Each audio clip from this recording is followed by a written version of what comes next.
10 years have passed since the incident, and the kids have grown up.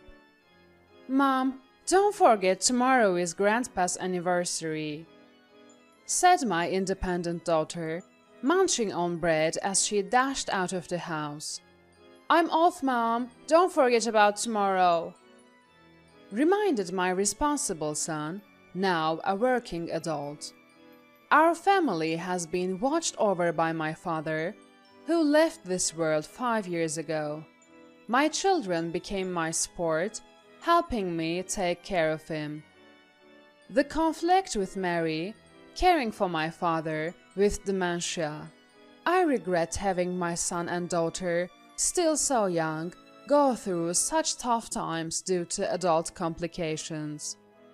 Maybe they just wanted to play freely with their friends. I thought this, watching the grown backs of my 2 children.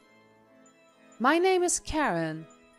At 30, I married Jim, my senior at work, after a grand romance. We had a son and a daughter and even acquired our dream home. I believed our humble but happy days as a family of 4, with my gentle and kind husband, would last forever. But then, our happy times didn't last long. Shortly after our daughter's first birthday, both my husband's father and my mother passed away, and 2 years later, my beloved husband departed for heaven. I was 45 when my husband passed. My son Robert, just starting 6th grade, and my 4-year-old daughter Betty, attending a childcare center. How would I raise these children alone? The grief of losing my husband and the surge of anxiety overwhelmed me.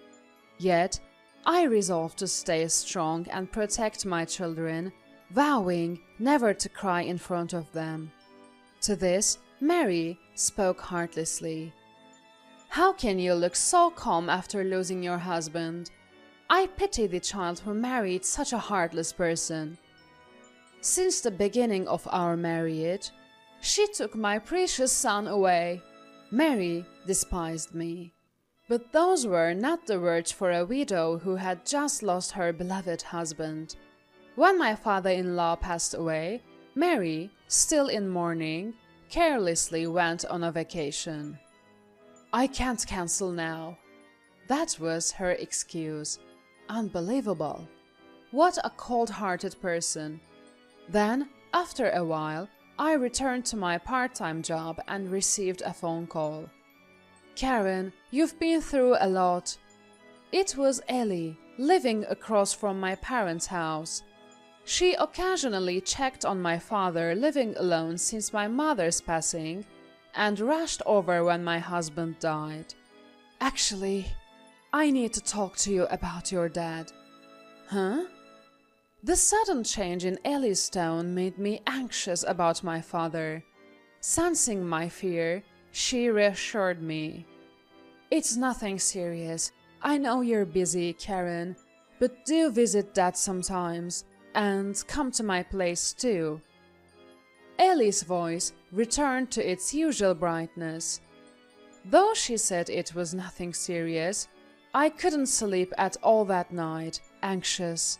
The next day, unable to shake off my worries, I entrusted my young daughter to my son and visited Ellie's house.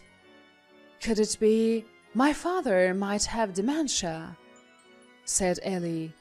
My father's expressions and behavior resembled her father's when he had dementia. My 74-year-old father, retired but happily engaged in gardening and vegetable growing, laughed off my suggestion to live together after my mother's passing. "I'm not ready to be a burden yet." My father laughed. I couldn't accept Ellie's words, having seen my unchanged father at my husband's funeral. Considering how strong Dad was, it's understandable for Karen to be shocked. Even I thought it wouldn't happen to my parents.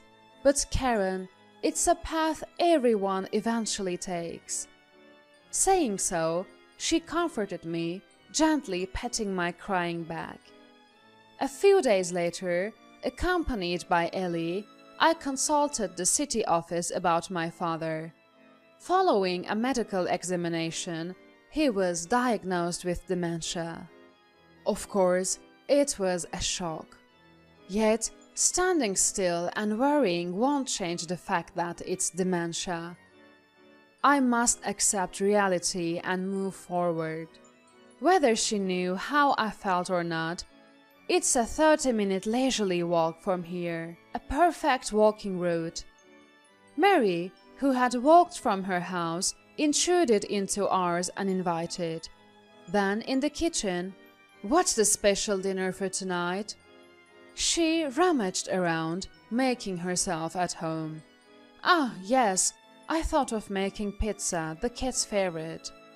"How ordinary," she muttered, sitting down, watching me cook. Mary, it's getting dark outside." "Fine, I'll settle for pizza today." "What? She plans to eat and leave? What's the matter? Any complaints?" "No, not at all. Mary, living with her son-in-law and daughter-in-law since her husband passed, knew Jane worked full-time and often came home late. The kids are eating out today. Once in a while, we need to give the couple some time alone." Then Mary finished off the ordinary pizza I made. "I'm so full I can't move. Karen, can you drive me home?" "Sure." 2 days later, Mary showed up again.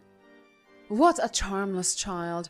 Wonder who he takes after," she remarked sarcastically. My son, never warming up to Mary, might have seen through her, having heard her badmouth me and my parents since he was young. Pretending not to hear her, he left the house. Recently, he has been talking less to me, maybe because of his age. After my father was diagnosed with dementia, I consulted my brother, who lived apart, but he was indifferent. "I can help with money, but I can't take care of him, so you handle it." That was his only response. I had no choice but to take care of him. "I don't want to move out of my house." My father stubbornly refused, but I somehow persuaded him to move in with me. One day, I received a call from Mary. "Karen, I hear you're living with your dad now." "Oh, I hadn't told anyone yet." "Yes, well informed, aren't you? You can live with Dad if you want, but remember, you're our daughter-in-law." "Yes." "You haven't done anything daughter-in-law-like till now, so you'll have to take care of me now. Oh, but don't worry, just making dinner and delivering it to my house is enough. If I ever need caregiving, I'll ask my younger son's wife. I can't imagine what you'd do to me. Oh, scary." I couldn't say anything back and had to comply with Mary's demands. Then a new life began with the 4 of us, including my father.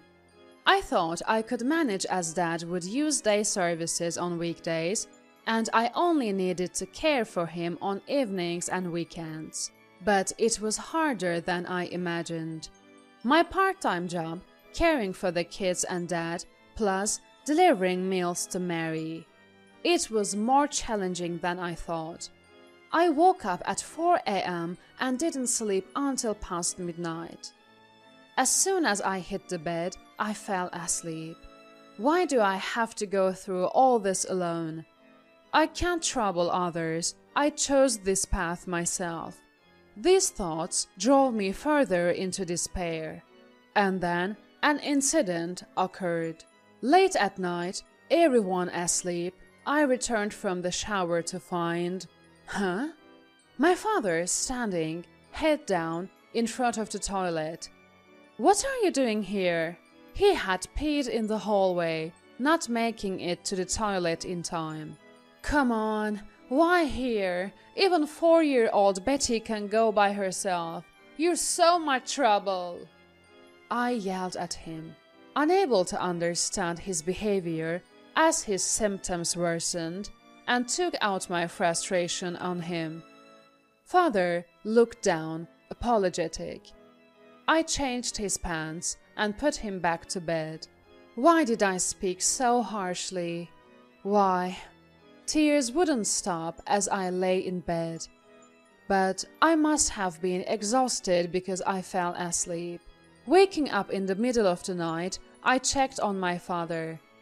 Oh, no way. He, who feared the dark and always slept with the table lamp on, was not in his bed. Maybe he's in the bathroom? No, he's not there. I searched the entire house, but he was nowhere to be found. Could it be? One window on the first floor was open. He must have gone outside. In a rush, I threw a jacket over my pajamas, grabbed my mobile phone and Dad's jacket, and headed for the door. Mom? Turning around to the voice, I saw my son rubbing his sleepy eyes. Mom, Grandpa's sleeping in my room. Oh, really? Relieved by my son's words, I slumped to the floor, drained of strength. Peeking into my son's room, I saw Dad curled up small like a child, sleeping peacefully in my son's bed. I'm sorry, Dad.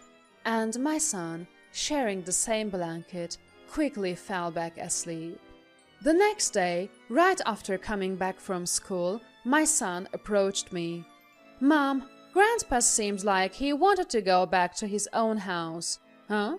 He told me about last night. Let's take him home. We can live there with him. Robert, I'll help out, Mom, so you don't have to struggle alone anymore. I'll take good care of Grandpa.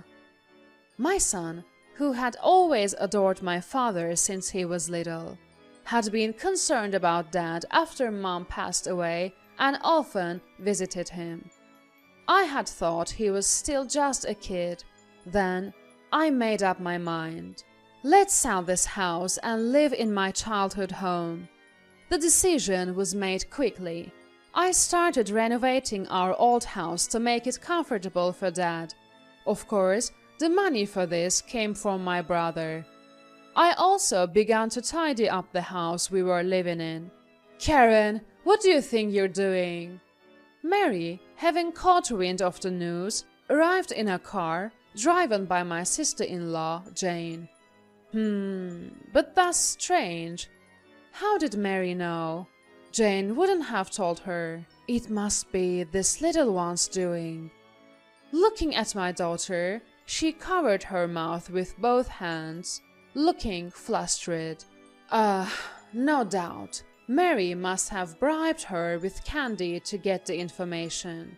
Well, it can't be helped. She's only 4 after all. The fault lies with cunning Mary. Yes, I'm selling this house to live with Dad at my childhood home. Selling this house? What do you mean? That's the house my son built. How dare you sell it? So that's it. You plan to rebuild your childhood home with the money from selling this house, right? You think you can make a fortune now that you don't have to pay the mortgage since my son is gone. Mary rattled off. No, that's not it. My brother said he would cover all the costs. The money from selling the house will be used for my children's future. I believe my husband would have done the same if he were alive. He was that kind of kind-hearted person. I said firmly, leaving Mary unable to respond. She turned to Jane for help. Jane, you heard her, right? She's talking back to me, Mary, her mother-in-law. Called by Mary in a pleading voice, Jane said, Mary, I actually think Karen is admirable. Working alone while raising 2 kids is hard enough. And now she's also caring for Dad. Not many can do that. And how Karen uses the money from selling the house is none of your business. From now on, please take care of yourself without troubling Karen. Jane spoke up, not backing down from Mary. This seemed to make Mary concede, as if to say she had no other choice. "Maybe Jane is right," she said, trying to laugh it off. "Serves her right." I had anticipated this and had already discussed everything with Jane. Then Jane shared an interesting story. Mary, living with her son-in-law's family, had been cooking dinner for them, coming home late from work. The food was so terrible, it made me dizzy. I never want to eat it again. Jane's expression when she said this was unforgettable. Apparently, Mary was never good at household chores, and her husband used to do the cooking. After that terrible meal, the son's family started eating separately from Mary. "Karen, leave it to me." Jane promised to support my decision to live in my childhood home. Soon, the renovation was completed, and we moved in successfully. I felt sorry for my son, as the commute to school became longer, but he said, "It's totally fine," and began to talk to me more openly. With my son's help, I found more time and felt relieved after opening up to others about Dad's dementia. I naturally became kinder to Dad, while helping him get dressed as usual. "Thank you for always taking care of me."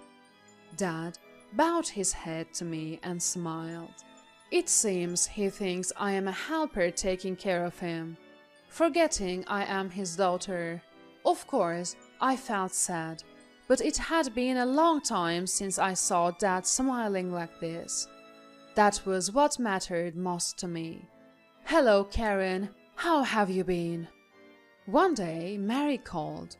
I couldn't help but sigh. I had just recently gotten relief from Mary's stress, thanks to my sister-in-law. "Yes, I've been very well. How about you, Mary?" "Nothing much has changed. How is Dad? Is his forgetfulness getting worse?" "Eh? Why would Mary care about my father?" "Yes, he's doing well. It varies from day to day. He seems to remember things from the past, but not so much recently." "Is that so? Maybe I should pay him a visit sometime." "No, that would be troublesome." "No, that's not necessary. Your thoughts are more than enough." "Oh, just thoughts? Maybe I'll send some flowers then." "Huh? That's not what I meant." Sometimes conversations with Mary turn into such odd exchanges. "Anyway, I'll come by tomorrow." Saying that, I hung up the phone. The next day, having a day off, I decided to visit Mary briefly. As I neared my in-laws' house, a neighbor signaled me to stop. "What's the matter?" "I heard about Dad, that he was dementia, and you've moved back to your childhood home." "Yes? No doubt, Mary must have spread the word." "But that's admirable of you. Some people would just put him in a facility. But you're doing great. It's not easy." I was expecting a snide remark, but that wasn't it. "Let me know if you need anything. We should all help each other in times like these. And don't worry about that gossiper. Just ignore her." She laughed. The gossiper? Right. I had completely forgotten. Mary isn't very well regarded in the neighborhood. A neighbor at my father-in-law's funeral had quietly told me.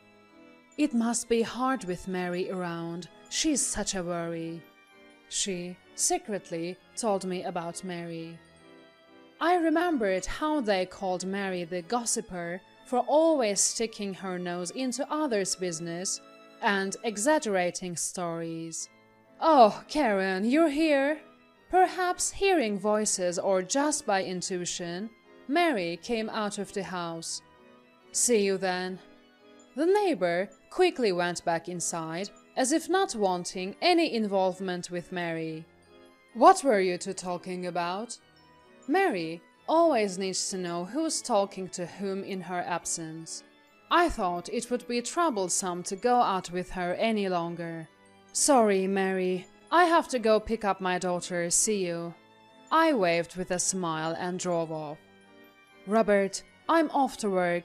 Take care of Grandpa and Betty, okay? Call me if anything happens. I handed my emergency mobile phone to my son and left for work. During work, my phone vibrated in my pocket. Answering the phone, "Mom, something's wrong with Grandpa. Please come home quickly." My son sounded panicked. I felt it was serious without asking for details. Understood, I'm on my way. I explained the situation to my co-workers and headed home. Approaching the house, I saw a police car parked in the nearby vacant lot. Oh, what? No way. At the front door, Ellie and my daughter, who was clinging to her and crying, stood. Karen, it's terrible. Go to that room quickly. Huh? Entering the room, I saw Dad cowering behind my son in a corner. Ah, Rolla, you're back. This woman. She did something terrible to your daughter. This woman. Dad, thinking I was his wife, pointed accusingly at Mary, who was sitting pale-faced. A police officer stood next to Mary.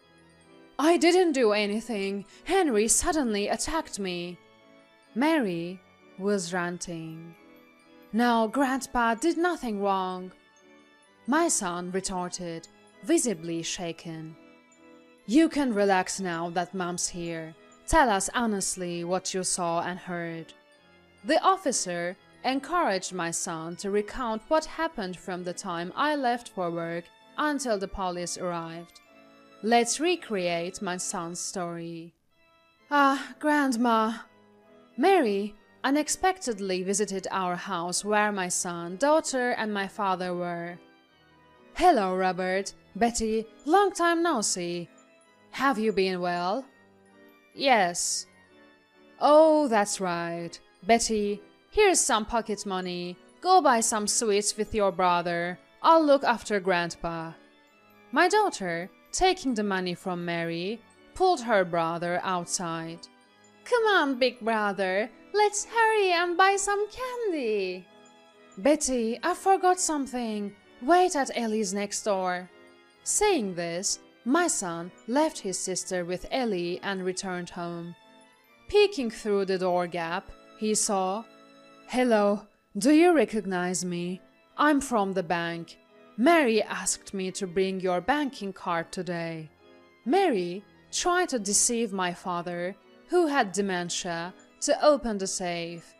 Initially, Dad listened silently, then suddenly, It's you! How dare you treat my daughter so badly? Dad lunged at Mary out of nowhere. No, help! This is bad. I must inform Mom. Having witnessed everything, my son contacted me and asked Ellie to call the police. This child is lying. He always disliked me. He is making up stories. Mary denied the accusations, calling my son a liar. The one lying is Grandma. Woo! Mary was visibly startled by my son's forcefulness.